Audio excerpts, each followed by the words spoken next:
నమస్తే, welcome to market bus. నేను పద్మ. మార్కెట్లో ఇవాళ బలహీన ధోరణి అయితే కనిపించింది. సెన్సెక్స్ 382 పాయింట్లు పడిపోయి 80,777 వద్ద, నిఫ్టీ 166 పాయింట్లు క్షీణించి 24,890 వద్ద అయితే ముగిసింది. ప్రత్యేకంగా ఫార్మా, ఐటీ రంగాలైతే ఒత్తిడిని ఎదుర్కొన్నట్టుగా తెలుస్తున్నాయి. అమెరికా ప్రభుత్వం బ్రాండెడ్ ఔషధాలపై 100% టారిఫ్ ప్రకటించడంతో ఫార్మా స్టాక్స్ తీవ్ర నష్టాల్లోకి జారుకున్నాయి.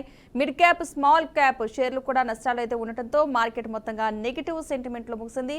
ఈ పరిస్థితులపై మరిన్ని విశ్లేషణలు చెప్పడానికి మనతో పాటు జాయిన్ అవుతున్నారు మార్కెట్ అనలిస్ట్ అనిల్ కుమార్ బచ్చు గారు. నమస్తే అండి అనిల్ గారు. నమస్తే. ఈ రోజు మార్కెట్లు ఏ విధంగా ఉన్నాయనుకోవచ్చు? ఈరోజు కంటిన్యూస్గా మార్కెట్స్ ఈ వారంలో నెగిటివ్గానే స్టార్ట్ అయ్యాయి, నెగిటివ్గానే అవుతున్నాయి. నిన్న కూడా చూసుకుంటే మనము మార్కెట్ ఒక 0.7% డౌన్ అయింది. నిఫ్టీ 166 పాయింట్లు, సెన్సెక్స్ 555 పాయింట్లు తగ్గింది, బ్యాంక్ నిఫ్టీ కూడా తగ్గింది. అది ఇవాళ కూడా కంటిన్యూ అయింది. ఇవాళ కూడా చూసుకుంటే ఆల్రెడీ ఇప్పటికే నిఫ్టీ ఒక 128 పాయింట్లు డౌన్ ఉంది. సెన్సెక్స్ కూడా ఒక 396 దగ్గర దగ్గర 400 పాయింట్స్ డౌన్ అయింది. 80,760 దగ్గర ఉంది ఇప్పుడు. సో మార్కెట్స్ మాత్రం నిన్న ఓవర్ నైట్ ఏదైతే మళ్ళీ ట్రంప్ ఇంకొక ట్వీట్ వేసి మన అంటే ఇంతవరకు ఏంటంటే ఫార్మా గురించి మాట్లాడలేదు, సర్వీసెస్ గురించి మాట్లాడలేదు. ఇప్పుడు కొత్తగా ఫార్మా మీద కూడా ఎవరైతే అక్కడ మ్యానుఫ్యాక్చరింగ్ ప్లాంట్లు పెట్టరో, అమెరికాలో పెట్టకుండా వేరే దగ్గర నుంచి తెచ్చుకునే వాళ్ళ మీద 100% అని కొత్తగా అనౌన్స్ చేశారు. దానివల్ల మనం చూసుకుంటే వాళ్ళ ఫార్మా ఇండెక్స్ వచ్చేసి దగ్గర దగ్గర 2.15% ఆల్రెడీ డౌన్ అయింది. మీరు ఇందులో కూడా చూసుకుంటే చాలా స్టాక్స్, అంటే ఒకటి రెండు కాదు, చాలా స్టాక్స్ కూడా మనకి డౌన్ అయిపోయాయి. అండ్ ఇవాళ ఆన్ ద హోల్ కూడా ఏది కూడా ఒక్క సెక్టర్ కూడా ఇప్పటివరకైతే ఏం పాజిటివ్గా కనబడతలేదు. ఇవాళ మనం తీసుకుంటే నిఫ్టీ, ఐటీ కానీ, ఫార్మా కానీ, టెలికాం కానీ, మిడ్ క్యాప్ కానీ, హెల్త్ అన్నీ కూడా ఇవాళ నెగిటివ్గానే స్టార్ట్ అయ్యాయి, నెగిటివ్గానే ఉన్నాయి. ఇవాళ ఏంటంటే ఇది దెబ్బ మీద దెబ్బ వేసినట్టు చూసుకుంటే ఇవాళ కూడా మళ్ళీ అంటే ఈ ఆగట్లేదన్నమాట. ఈ ట్రంప్ది ఒక అగ్రిమెంట్ వచ్చేంత వరకు మార్కెట్స్ ఇట్లాగే ప్రతిసారి ఒక కొత్త ట్వీట్తో మార్కెట్స్ని షేక్ చేస్తూ ఉన్నాడు, జరుగుతూ ఉంది దానివల్ల. సో ఇప్పటికైతే 24,750 దగ్గరకు వచ్చేసింది. నిఫ్టీ 25,000 దాటింది, ఇప్పుడు మళ్ళీ తగ్గింది. సో ఈ మార్కెట్లో మాత్రం ఒక రకమైన అన్సర్టెనిటీ మాత్రం చాలా పెరిగిపోయిందండి. ఓకే అనిల్ గారు, ఈ రోజు ఏ సెక్టర్స్ స్ట్రాంగ్ ఉన్నాయి, వీక్గా ఉన్నాయి? మనం చూసుకుంటే ఈరోజు కొన్ని స్టాక్స్, ఎస్పెషలీ కొన్ని స్పెసిఫిక్ స్టాక్స్, ఇప్పుడు సెక్టర్స్ కన్నా చూసుకున్నా కానీ సెక్టర్స్లో కూడా నేను చెప్పినట్టు మనం చూసుకుంటే ఏ సెక్టర్ కూడా పెద్దగా ఇవాళ ఎక్సెప్ట్ రియాలిటీ ఒకటి ఫ్లాట్గా ఉంది, రియల్ ఎస్టేట్ మాత్రం. మిగిలిన అన్ని సెక్టర్లు కూడా డౌన్. ఫార్మా 2.2 నుంచి, హెల్త్ కేర్ కూడా 1.92 నుంచి, మిగిలిన అన్ని డౌన్లో ఉన్నాయి. స్టాక్స్ మాత్రం కొన్ని ఇండివిజువల్ స్టాక్స్ మాత్రం ఏవైతే బాగా పర్ఫామ్ చేస్తున్నాయి. మనం ఎల్ఎన్టీ ఒకటి బాగా ఉంది, 3.2% పెరిగింది ఇవాళ. టాటా మోటార్స్ కూడా 1.81% పెరిగింది. అట్లాగే సీమెన్స్ ఎనర్జీ కానీ, హీరో మోటార్ కప్ కానీ, ఐషర్ మోటార్స్ ఇవన్నీ కూడా ఇవాళ బాగా పెరిగాయి. మీరు ఈవెన్ మిడ్ క్యాప్లో స్టాక్స్ చూసుకున్న టాటా ఇన్వెస్ట్మెంట్ కార్పొరేషన్ ఒక 5% వరకు పెరిగింది. అట్లాగే ఏయూ స్మాల్ ఫైనాన్స్ బ్యాంక్ కానీ, ఇప్కా ల్యాబొరేటరీస్ ఒకటి మాత్రం ఫార్మాలో అవుట్లయ్యారు. అన్ని స్టాక్స్ డౌన్ అయితే మాత్రం ఇక్కడ మాత్రం 1.13% పెరిగింది. ఇటాచీ ఒకటి, ఎండ్యూరెన్స్ టెక్నాలజీస్ కూడా మిడ్ క్యాప్లో బాగా పెరిగాయి. దెన్ కొన్ని స్మాల్ క్యాప్స్ కూడా పెరిగాయి. బట్ ఇవి మేజర్గా మనం చూసుకుంటే పెరిగిన స్టాక్స్. ఇక లూజర్స్ మాత్రం ఇవాళ లార్జ్ క్యాప్లో మెటల్స్ కొన్ని రోజుల నుంచి పాజిటివ్గా ఉంది. ఇవాళ మాత్రం వేదాంత 3% డౌన్ అయింది. హిందుస్థాన్ జింక్ కూడా ఒక 3%. Sun Pharma one of the major hit అయింది, 3% వరకు హిట్ అయింది. Tata steel, Punjab National Bank కూడా ఒక 2.5% వరకు డౌన్ అయ్యాయండి. ఓకే, ఎవరైనా సరే లైవ్లో అనిల్ గారితో మాట్లాడాలి అనుకుంటే కనుక లైవ్ నెంబర్ స్క్రీన్ మీద అయితే కనిపిస్తుంది. ఆ నెంబర్కి కాల్ చేసి లైవ్లో మాట్లాడొచ్చు. లేదు పర్సనల్గా మాట్లాడాలి అనుకుంటే కనుక అనిల్ గారి ఫోన్ నెంబర్ కూడా, పర్సనల్ నెంబర్ స్క్రీన్ మీద కనిపిస్తుంది కదా. ఈ కార్యక్రమం అయిన తర్వాత ఆ నెంబర్కి కాల్ చేస్తే కనుక తప్పనిసరిగా మీకు ఎలాంటి డౌట్స్ ఉన్నా సరే క్లారిఫై చేస్తారు. ఓకే అనిల్ గారు, ఈ వారం ఇండియన్ అంతర్జాతీయ మార్కెట్లు ఎలా ట్రేడ్ అయ్యాయి అసలు? సో ఒకటి చూసుకుంటే ఏంటంటే ఈ ఫార్మాదే అనుకోండి, మిగిలిన వాటి వల్ల కూడా మళ్ళీ కొత్తగా మొదలుపెట్టడం వల్ల యూరోపియన్ మార్కెట్స్, ఏషియన్ మార్కెట్స్ అన్నీ కూడా ఇవాళ నిన్న యుఎస్ మార్కెట్స్ కొన్ని రోజుల తర్వాత లైఫ్ టైం హై నుంచి నిన్న ఒక 0.5% నాస్డాక్ కానీ, S&P కూడా ఒక 0.5% తగ్గింది, డౌ జోన్స్ కూడా తగ్గింది. అట్లాగే యూరోపియన్ మార్కెట్స్ కూడా నిన్న క్లోజ్ అయినప్పటికీ ఓవర్ నైట్ అవి కూడా అన్ని 0.5-0.4% తగ్గిపోయాయి. అండ్ ఇవాళ మార్నింగ్ ఓపెన్ అయిన ఏషియన్ మార్కెట్స్ మనకన్నా ముందైనవి కూడా అన్ని కూడా నెగిటివ్గానే ఉన్నాయి. హాంకాంగ్ ఒక 0.5% down, KOSPI south Korea 1.6% down, అన్నీ కూడా డౌన్ ఉన్నాయి. సో ఈ అన్సర్టెనిటీ మళ్ళీ ఒక కొత్తగా క్రియేట్ అయినట్టు అనిపిస్తూ ఉంది దీనివల్ల. సో ఇది ఇంకొకటి ఏంటంటే భయం ఏంటంటే ఇంట్రెస్ట్ రేట్ కట్స్ కూడా తను చెప్పిన దాంట్లో ఇంకొకటి బలవంతంగా 2% వరకు తగ్గిస్తాను ఇంట్రెస్ట్ రేట్ అని ట్రంప్ కూడా ఇంకొక కామెంట్ కూడా చేశారు. దాని ఎఫెక్ట్ కూడా ఏంటంటే వేరే సెంట్రల్ బ్యాంక్స్ పైన, ఎందుకంటే ఏదైనా policy changes fed, reserve banks ఎక్కడైనా సరే డేటాని సపోర్ట్ తీసుకొని చేయాల్సి వస్తుంది. ఇట్లా బలవంతంగా ఒక ప్రభుత్వం అనేది రిజర్వ్ బ్యాంక్స్ని కంట్రోల్ చేయడానికి ఉండదు. సో అలాంటప్పుడు ఏంటంటే ఇలా ఒక రిజర్వ్ బ్యాంక్స్ని పుష్ చేయడం అనేది కరెక్ట్ డైరెక్షన్ కాదు. అందుకే కూడా మార్కెట్స్ కొంచెం భయపడుతున్నాయి అనిపిస్తోంది. సో కానీ ఏంటంటే ఇది కొన్ని రోజుల్లో తేడా రావచ్చు. సో ఈ భయాలు మాత్రం ఇంకా కొనసాగే అవకాశాలు ఉన్నాయి. ఈ వారాంతం మాత్రం మనము నెగిటివ్గా క్లోజ్ అయ్యే అవకాశం ఉంది ఈ వారాంతం. ఓకే, ఈ రోజు వాల్యూమ్ లీడర్స్ కావచ్చు, momentum stocks buying or selling picks పై మీ సూచన ఏంటి అసలు? తప్పకుండా.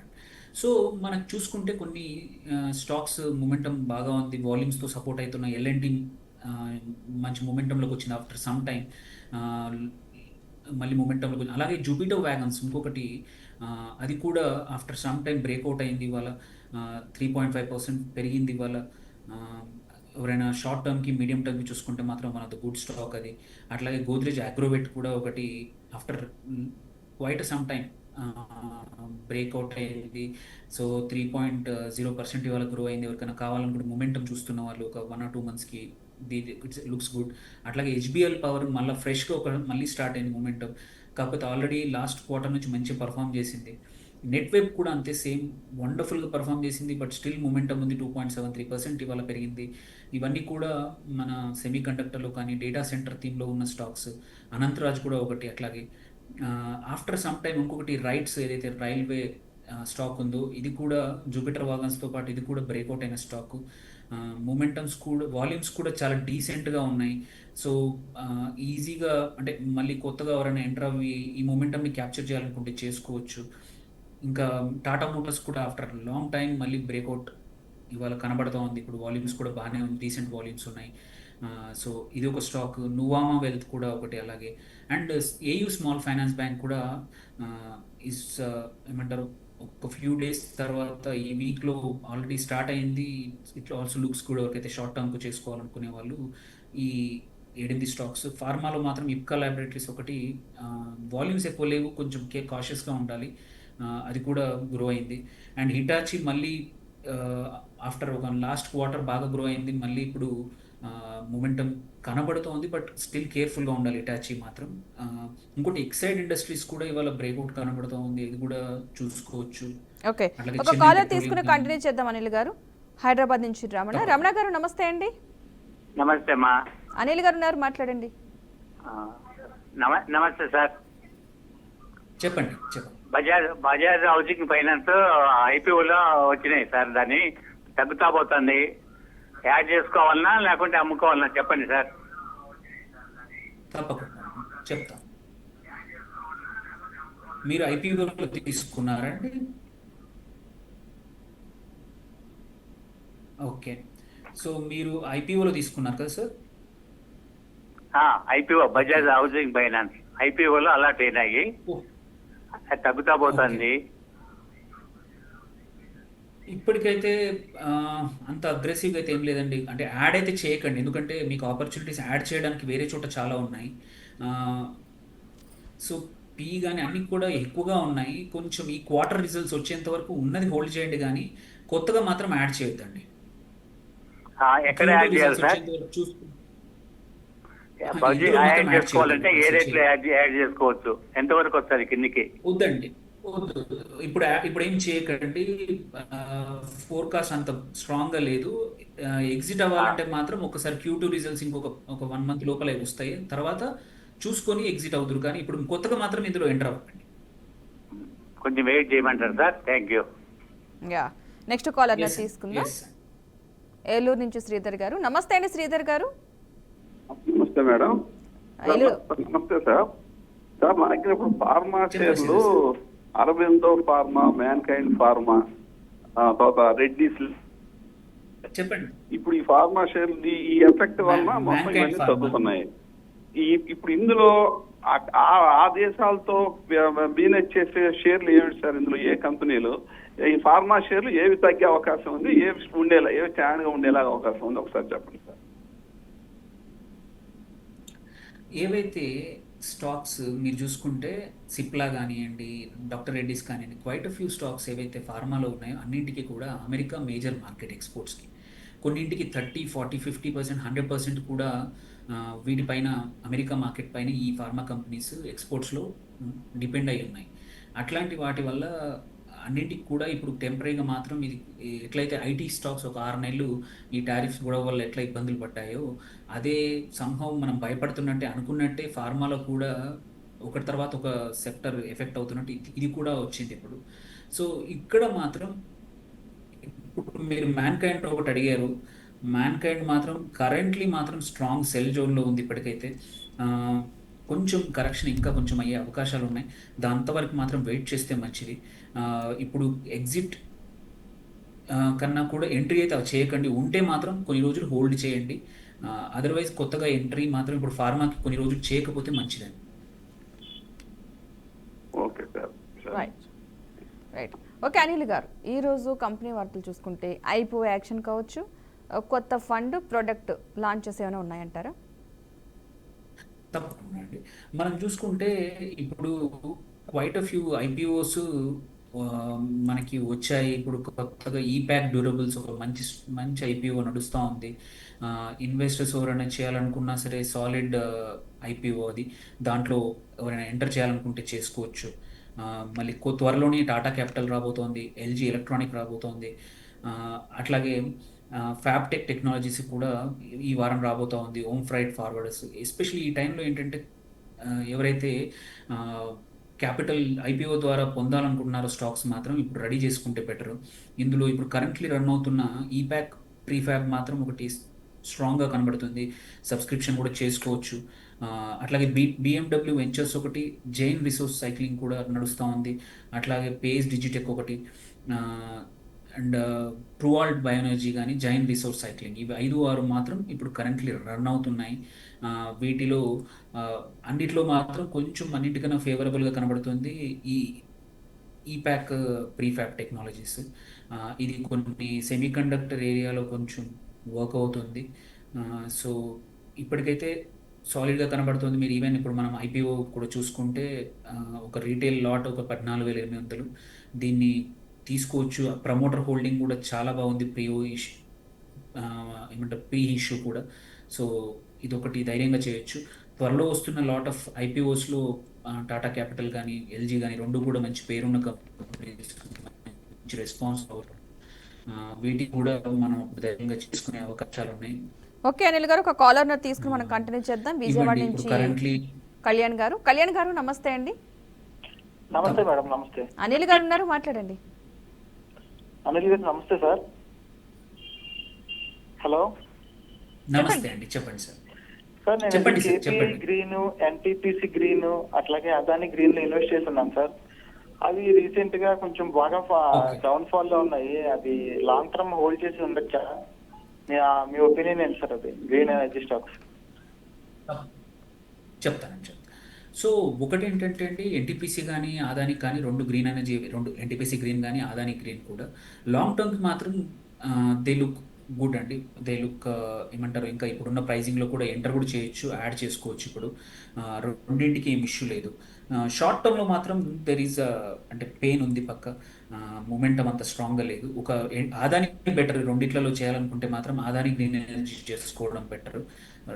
రెండు ఆప్షన్స్ ఉంటే మాత్రం. సో ఎన్టీపీసీ కన్నా కూడా ఆదాని గ్రీన్ ఎనర్జీ చేయండి. మూమెంటం కూడా స్ట్రాంగ్గా ఉంది అండ్ ప్రైస్ టార్గెట్ కూడా ఒక 1 yearలో 17 to 20% పెరిగింది. అండర్ వాల్యూడ్ ఉంది. సో ఎన్టీపీసీ పక్కన పెట్టండి, ఆదానిలో కావాలంటే ఎంటర్ కావచ్చు.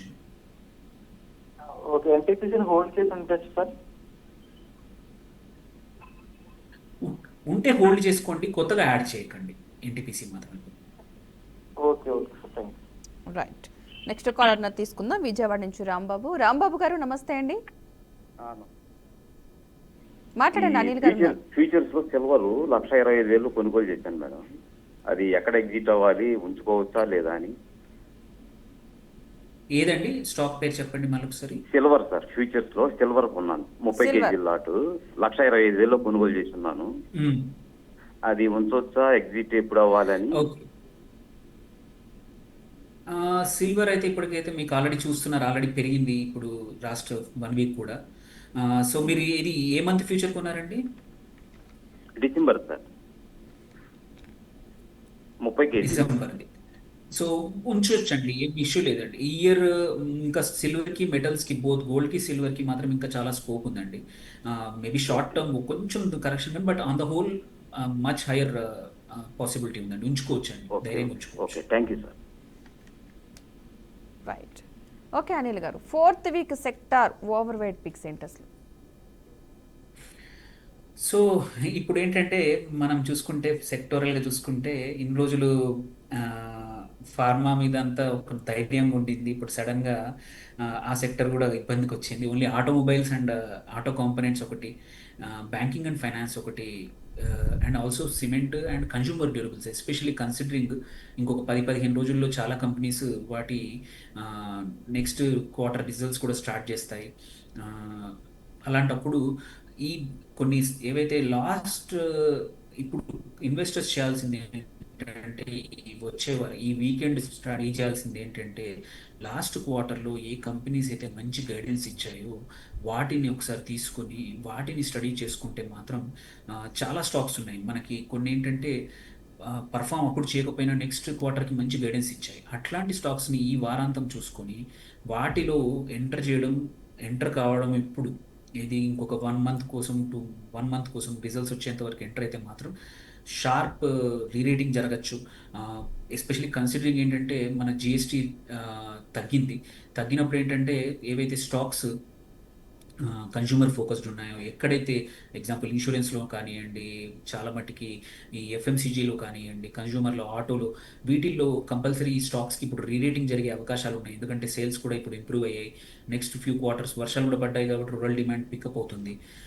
సో ఇప్పుడు హార్వెస్టింగ్ ఒకసారి మొదలైందంటే అక్టోబర్, నవంబర్, డిసెంబర్లో కూడా ఎస్పెషల్లీ ఇయర్ ఎండ్కి, సంక్రాంతి టయానికి బాగా పర్ఫామ్ చేసే అవకాశాలు ఉన్నాయి. కాబట్టి అట్లాంటి స్టాక్స్ ఇప్పుడు కొంచెం చీపర్గా అవైలబుల్ ఉన్నాయి. అట్లాంటి వాటిని కొంచెం ఒక 3 నెలలు 6 నెలలు అనుకుంటే మాత్రం హోల్డ్ చేసుకుంటే అప్పటికి మంచి వెరీ డీసెంట్ లాభాలు షార్ట్ టర్మ్లో విత్ ఇన్ 6 months 3 months లోపల మంచి లాభాలు వస్తాయి. ఓకే అనిల్ గారు, ఈ short term, medium term, long term market trend ఇన్వెస్టర్లకు ఏమైనా ముఖ్యమైన సూచనలు ఇస్తారా? తప్పకుండా. సో ఒకటి ఏంటంటే మాత్రం ఇప్పుడు మళ్ళీ ఈ టారిఫ్ది మళ్ళీ ఇప్పుడు ఇంకొక సెక్టర్ మన యాక్చువల్లీ ఏంటంటే ఇంతకుముందు వేరే సెక్టర్ల మీద పడ్డ దానివల్ల మనం చూసాం ఎఫెక్ట్ ఏంటో. ఒకటి ఇండియన్ INR డాలర్ ప్రైస్ ఒకటి వచ్చేసి చూసుకుంటే లైఫ్ టైం హైకి పడిపోయింది. సో ఎందుకంటే మనం ఇండియన్ ఎక్స్పోర్ట్స్ ఎక్కువగా లేవు, ఎఫెక్ట్ అయ్యాయి ఈ టారిఫ్స్ వల్ల. ఇప్పుడు అడిషనల్ ఈ ఫార్మా దాని వల్ల కూడా జరిగితే మాత్రం ఈ USD INR మాత్రం ఇంకా ఎఫెక్ట్ అయ్యే అవకాశాలు ఉన్నాయి, విచ్ ఇస్ కొన్ని సెక్టర్లకి చాలా ఇబ్బంది ఇట్లాంటి జరిగినప్పుడు. కొన్ని సెక్టర్లు మాత్రం ఈ న్యాచురల్గా రూపీ వాల్యూ పడిపోవడం వల్ల కొన్ని లాభపడే సెక్టర్స్ కూడా ఉన్నాయి. సో కొంచెం జాగ్రత్తగా చూడండి. ఫార్మాలో మాత్రం కొంచెం మళ్ళీ సేమ్ ఇంతకుముందు ఎట్లయితే ఒక 3 నెలల నుంచి 4 నెలలు చెప్పినాము, ఐటీ గురించి చెప్పాము, అదే పరిస్థితి ఇప్పుడు ఫార్మాకు వచ్చింది. ఈ అన్సర్టనిటీ తగ్గేంత వరకు ఎటువంటి మధ్యలో వచ్చే న్యూస్ని కానీ వీటిని కూడా నమ్మకుండా ఉండడం బెటర్. క్యాపిటల్ డిస్ట్రాయ్ చేసుకోకుండా క్యాపిటల్ కొన్ని రోజులు ప్రిజర్వ్ చేసుకోవడం బెటర్. దెన్ నెక్స్ట్ వీక్ కూడా ఈ అన్సర్టనిటీ తగ్గేంత వరకు మాత్రం కొంచెం క్యాపిటల్ని జాగ్రత్తగా మంచి రిస్క్ మేనేజ్మెంట్ చేసుకొని క్విక్ స్టాప్ లాస్లు కరెక్ట్గా పెట్టుకొని సెక్టర్స్ ఏవైతే రీసెంట్ చేంజెస్ వల్ల వచ్చే లాభపడే స్టాక్స్ మీద ఆ సెక్టర్లో నమ్ముకుంటే మంచిది. అంతే తప్ప రిస్క్ ఎక్కువ తీసుకోకుండా, అండ్ మోస్ట్ ఇంపార్టెంట్లీ నెక్స్ట్ క్వార్టర్లో మంచి పర్ఫామ్ చేసే అవకాశాలు ఉన్న స్టాక్స్ని ఎంటర్ అవ్వడం చాలా ఇంపార్టెంట్. తొందరపడి పెద్ద పెద్ద పొజిషన్స్ తీసుకొని రిస్క్ ఎక్కువగా తీసుకోకపోవడం మంచిది. ఓకే, ఈ జిఎస్టీ ప్రభావం ఏ స్టాక్స్పై ఏ విధంగా ప్రభావం పడింది అనుకోవచ్చు అంటారు? మనం జిఎస్టీ ఆల్రెడీ మనం చెప్పుకున్నట్టే ఆటోలో మారుతి అవన్నీ కూడా ఆల్రెడీ మారుతి కానీ హీరో మోటార్ కర్వ్ కానీ క్వైట్ ఫ్యూ స్టాక్స్ మంచి గెయిన్ చేశాయి క్వైట్ సమ్ టైం నుంచి. వాటికి ఇంకా కొన్ని రోజుల వరకు స్టీమ్ ఉంది. వీటికి కూడా ఓలా ఎలక్ట్రిక్ కూడా ఇంకా కొంచెం ఒక మంచి స్టాక్ ఇప్పుడు కొంచెం ఆ సెక్టర్ కూడా ఒకటి. అట్లాగే ఇండైరెక్ట్గా బ్యాంకింగ్ అండ్ ఫైనాన్స్లో మాత్రం లోన్స్ పెరిగే అవకాశాలు ఉన్నాయి కాబట్టి ఎన్బిఎఫ్సిలో కూడా అవి కూడా ఇంకొక మేజర్ బెనిఫిషరీ. మనం already last week PSU banking స్టాక్స్లో మంచి ర్యాలీ చూసాము. వాటికి ఇంకా స్కోప్ ఉంది, అవి మంచి పర్ఫామ్ చేసే అవకాశాలు ఉన్నాయి. ఎవరైనా ఒక 3 to 4 months వ్యూ ఉంటే మాత్రం దే ఆర్ గుడ్ స్టాక్స్. అక్కడ కెనరా బ్యాంక్ కానివ్వండి, మల్టిపుల్ స్టాక్స్ ఉన్నాయి అందులో. అట్లాగే సిమెంట్ అండ్ కన్స్ట్రక్షన్లో కూడా క్వైట్ ఫ్యూ స్టాక్స్ ప్రొవైడెడ్ ఒక 1 monthలో ఈ వర్షాలు తగ్గితే మాత్రం మళ్ళీ సిమెంట్ స్టాక్స్ పికప్ అయ్యే అవకాశం ఉంది, కన్స్ట్రక్షన్ మళ్ళీ పికప్ అవుతుంది. ఎందుకంటే జిఎస్టీ తగ్గింది, అక్కడ ఒక సెక్టర్లో చాలా స్టాక్స్ మంచి అవకాశం ఉంది.